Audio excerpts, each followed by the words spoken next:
Let's now go ahead and extend that three-layer hierarchical network model that Cisco has provided us with the new and improved enterprise architecture model. So we know that we're not going to abandon that classic three-layer hierarchical network model of access layer, distribution layer, and core. Instead, we're going to add to it. We're going to leverage that earlier model and make it much more modular. This is all about modularity, folks. Defining the different network modules that have different functions in the network that are going to enable us to use this convenient building block approach to building our intelligent information network. Notice the building blocks we use. There's going to be a campus. Think local area network here, or collection of local area networks making up the campus. There's going to be an edge. There's going to be a WAN. There's going to be a data center potentially a branch office, potentially teleworkers. So notice we are building modules that coordinate with the typical components that our intelligent information network would take. It's all about building blocks. And as you'll see, we're not going to abandon this concept of the core, distribution, and access. It just fits right in where appropriate to the enterprise campus.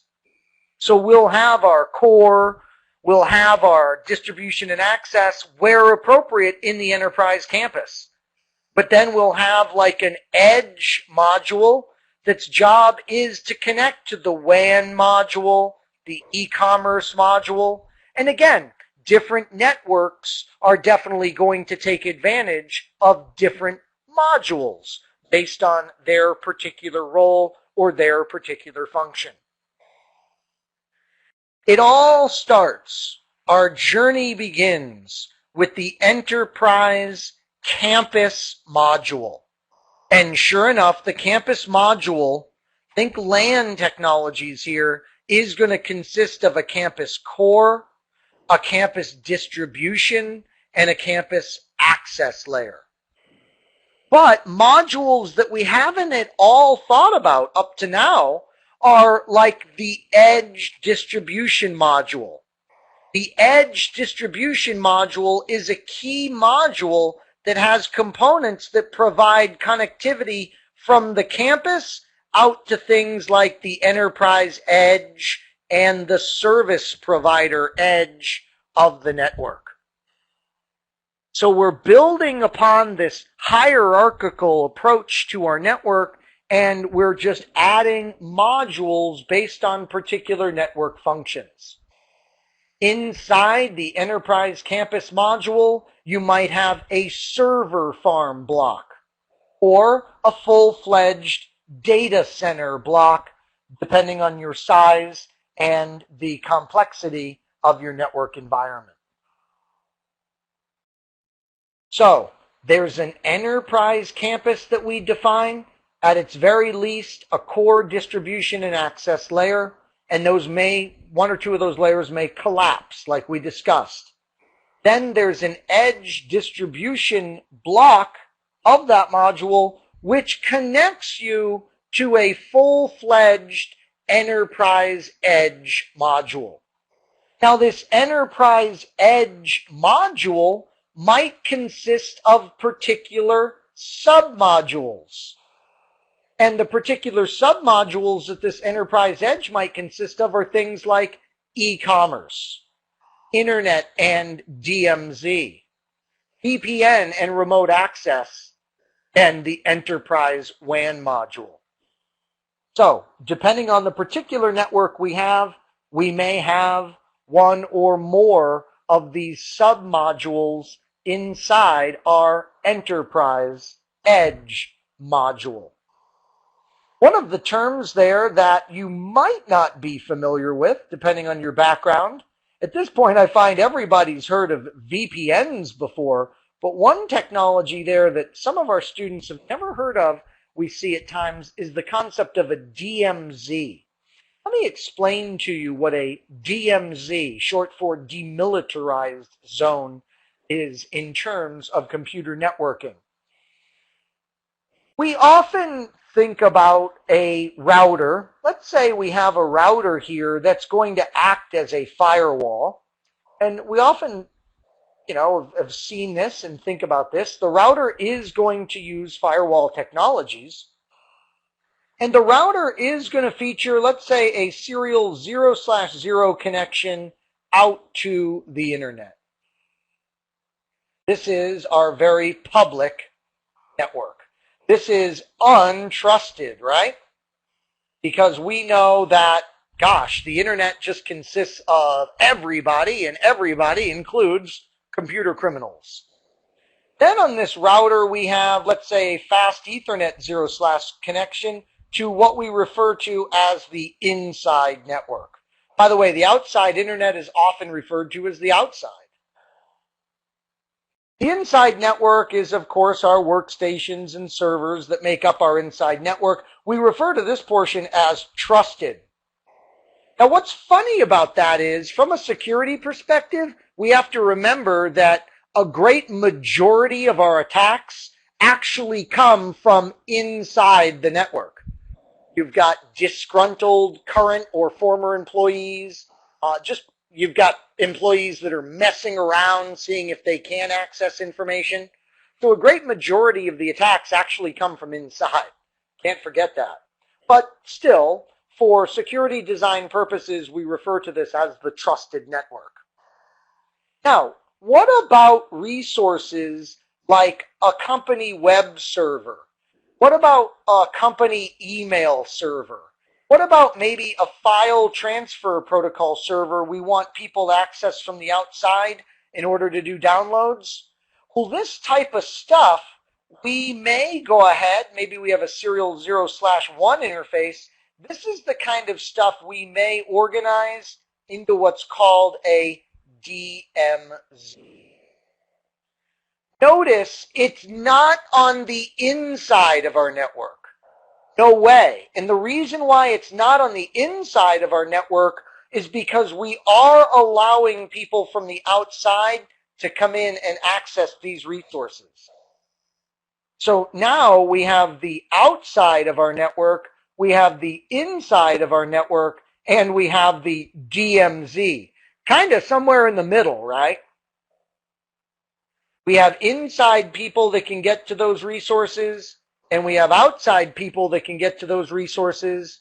But notice if the outside were to try and come into the inside, no way is that allowed. So the DMZ doesn't offer the security that we provide for our inside devices, and that's why we call the DMZ a demilitarized zone. People from the outside can get into it for the resources that it contains. All right. Inside your Enterprise Edge module, inside that big Enterprise Edge module, we may have an e-commerce module. Sure, if e-commerce is a big part of our organization, right? If it's a big part of what we do, well, then we'll have a block dedicated to e-commerce. And inside that e-commerce module, we'll typically have web servers, application servers, firewalls, and maybe even intrusion detection systems and intrusion prevention systems. Intrusion detection systems, they are geared towards notifying administrators that there is some common security attack happening. Okay? Maybe they see that someone is trying to come in with the good old-fashioned ping of death attack. So the intrusion detection system is designed to go ahead and throw out alarms that, someone's trying to ping of death attack us. But notice what's more powerful than that, and we may have in our e-commerce submodule, is an intrusion prevention system. Not only can it alert us of an attack, but it can indeed prevent the attack. So this is obviously more powerful in that it can not only notify, but it can also make sure that it prevents the particular network attack. Maybe this enterprise edge has a submodule called the Internet submodule. Most companies these days require internet access, and in here we'll have firewalls, internet routers, certainly web servers, FTP servers commonly, simple mail transfer protocol servers for email, DNS servers might be running here. All stuff that we might find in the Internet Edge submodule. By the way, for firewalls and Cisco systems, we've already mentioned it once. Let me just clarify. Cisco firewall, first of all, Cisco iOS routers can function as firewalls. So you can take one of your routers running its common operating system and you can turn it into a firewall. But as far as non-firewall routers, non-router firewalls, as far as devices that Cisco built as firewalls, it used to be the PIX line. It used to be the PIX line, but now that is matured into what are called adaptive security appliances. So the most modern, sophisticated Cisco firewall is now called the adaptive security appliance. Another potential situation that we have with the Internet Edge submodule is that it may feature a lot of great redundancy, and this all depends on our budget for redundancy, and it also depends on how mission critical the internet is for our organization. So just how important is the internet to the functionality of our organization? That'll depend on this level of internet connectivity that we have. Maybe in the internet submodule of the Enterprise Edge, we have a single router, single link type situation. Obviously, we're at a bit of risk there. Maybe we're dual homed. Maybe we have a single router with 2 links to 2 or more ISPs. This is called dual homed. So we can lose a link or we can lose a service provider and we'll still be okay for internet connectivity. Obviously, the ultimate in dual-homed redundancy would be to have multiple routers, multiple links to multiple internet service providers. And that's certainly what we would want to do if absolutely key to our organizational goals was internet access. Notice there are levels in between here. We could have a single router with dual links to a single ISP, and we could have dual links across dual routers to one ISP. So there's going to be lots of various options when it comes to the Internet Edge submodule. The VPN remote access submodule certainly would have firewalls like we described just before, and it may even have VPN concentrators and dial-in access concentrators. Now, what's interesting about these virtual private network concentrators and dial-in access concentrators is they've actually gone away as separate products because that Cisco firewall that we mentioned, the adaptive security appliance, it can do VPN concentration and dial-in concentration. So the adaptive security appliance has gotten so sophisticated that it can do those functions. So it might be that you not have separate VPN and dial-in access concentrators anymore. It might be that your ASA is providing all that functionality. By the way, obviously in the VPN remote access submodule, we might be doing the attack prevention, either the intrusion detection or the intrusion prevention systems. Wide area networking is typically a part of our network, and that's why the Enterprise Edge features the Enterprise WAN Submodule. And we'll be going through these technologies in detail in this course, like you might be running MPLS there, Metro E, PPP. You might even be running old school frame relay or newer broadband technologies like cable, DSL, or wireless.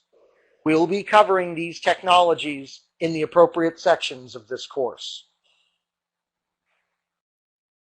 The Enterprise WAN submodule is definitely going to connect to the Service Provider Edge module. And in the Service Provider Edge module, we have the actual connections to our service providers to give us internet connectivity. We work with a service provider to get internet. We work with a service provider to get WAN services.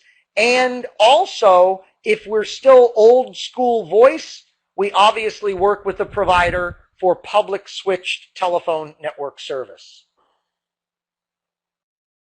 Okay, so we've got internet, we've got WAN, and we've got public switched telephone network services that we're going to work with a service provider in order to achieve.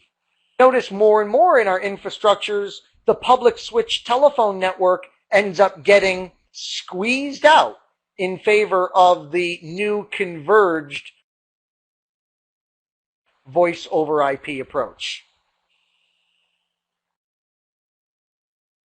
Finally, depending on how much remote access we have, we may have a certain sized implementation of remote modules, like the Enterprise Branch module.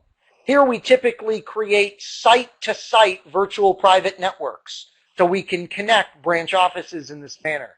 Maybe we have an enterprise data center where we have the various network blocks access data. By the way, this typically features the highest speed LAN capabilities and the most sophisticated data center management software.